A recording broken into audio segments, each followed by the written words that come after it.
续来看这个台中市的文山焚化炉，使用20多档了，为着要来改善空气的污染，地方一直咧争取要来甲换新，另外嘛争取要伫咧溪西地区来设这个国中，他方便当地4个村里的囡仔他来读册。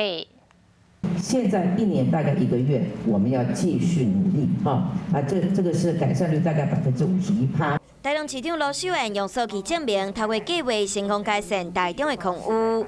市政会议嘛有民代和里长讲要换超过20年的文山焚化炉。新的如果要汰旧换新，有多少钱啊？那所以我们现在在积极，但是一定要汰旧换新。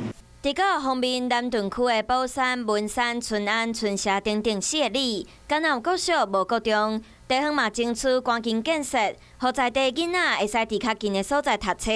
市府团队行政会议今日南屯区来面对地方的声音，希望会当让南屯区的发展更较好。Hello， 大家好，我是品轩。想要跟我一起品味生活中的大小事吗？一定要赶快打开华视的 YouTube 频道，按赞、订阅，并且开启小铃铛哦。